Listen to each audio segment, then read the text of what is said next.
Hello guys and welcome back. My name is Craig and this is To The Garage and Beyond. So today I've been cleaning around in the garage a little bit. You guys can see the workbench is a little bit cleaner. And I want to turn my attention to this right here, this giant vise. I think I picked this up for like 50 bucks.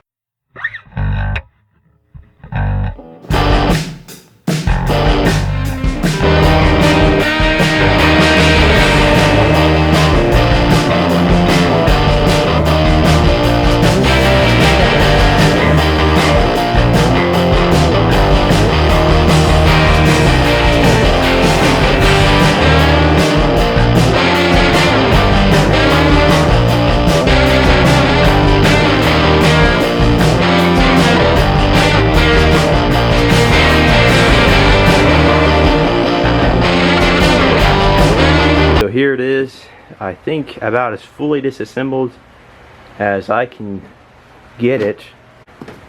First piece, the joiner, 2, 3, 4, 5, that keeps it from coming back. There's a hole back here for that. 6, 7, 8, 9, 10. I think this is one piece.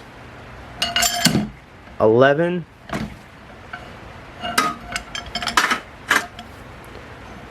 12, 13, 14, 15, 16, 17, 18, 19, 20, 21, 22. So 22 pieces for a vise.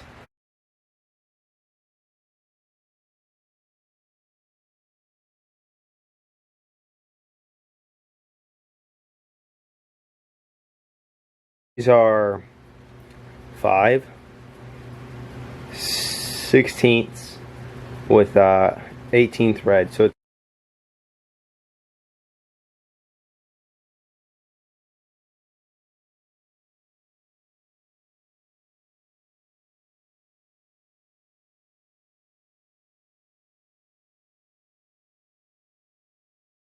yep, so I bought these a little bit too long.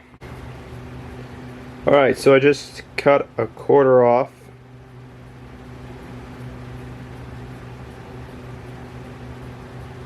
And then I rounded it.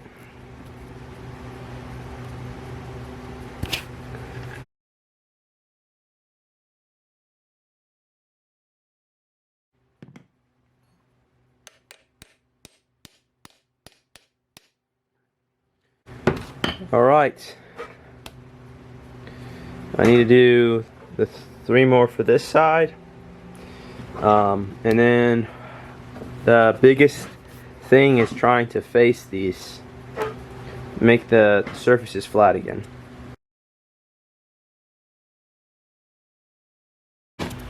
Alright, the problem that this vise has is that it doesn't really snug up in all the areas. I mean, that's a 6. I don't even, just using some old feeler gauges, something that I'm not gonna, worry about. But you can see I can make it all the way to there. In the middle, I can still get some of it down.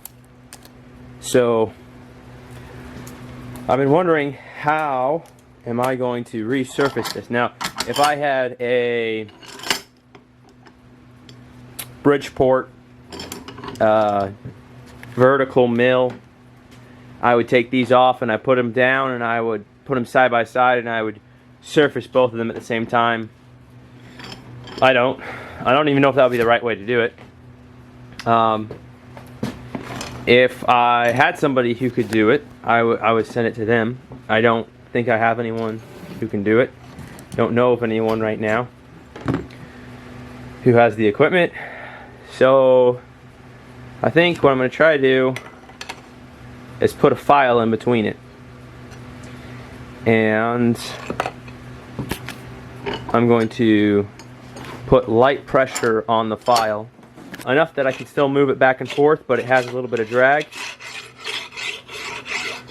And hopefully I'll I'll do both of them at the same time, and it'll make a much truer surface. Maybe not as close as machine perfect, but hopefully closer than what it is now.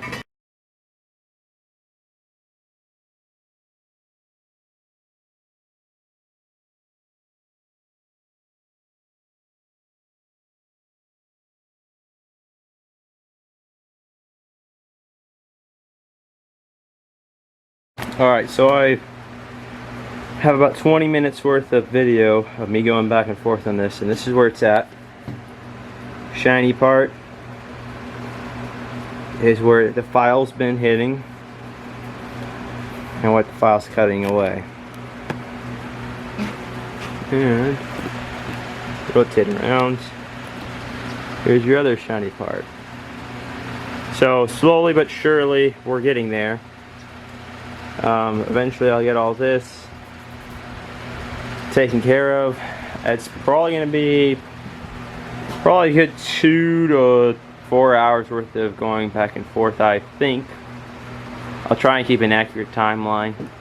I get really bad, and sometimes I just totally forget to record time on stuff like this.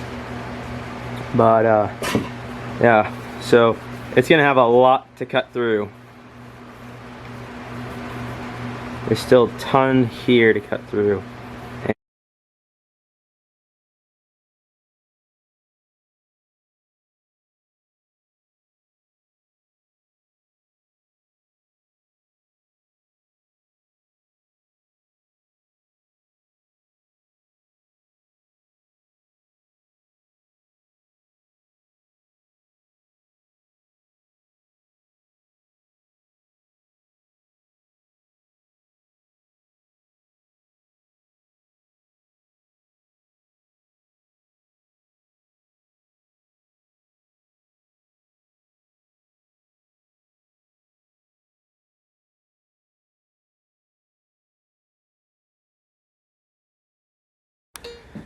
And here we are.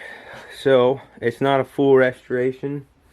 It is just something to make it look a little bit nicer and function a little bit better for me. Alright, I used a 6mm feeler gauge before, and that's where we're at right now on that side.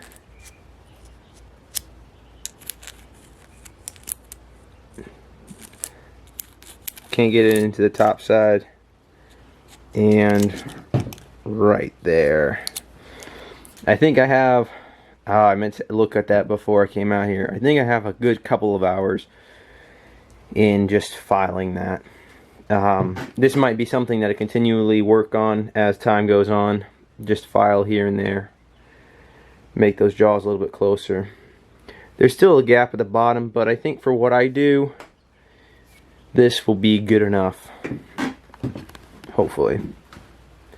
You enjoyed this video, and I hope you did. Please consider coming back next Thursday. I try and drop one about 5 p.m. Eastern time, and we're doing just everything, pretty much, because that's the title. It just revolves around a lot of stuff. This vise is going to be a whole lot more useful. The next thing I need to do is figure out where it's going to be mounted, whether it's to this hunk of a work table, or if it's to a floating work table stand or something. I've seen those before. Or if it's to my big metal table. I'm not sure where it's going to go. But it's still pretty useful as it is, because it's like 140 pounds just as it is. So yeah. Alright guys, thanks for watching.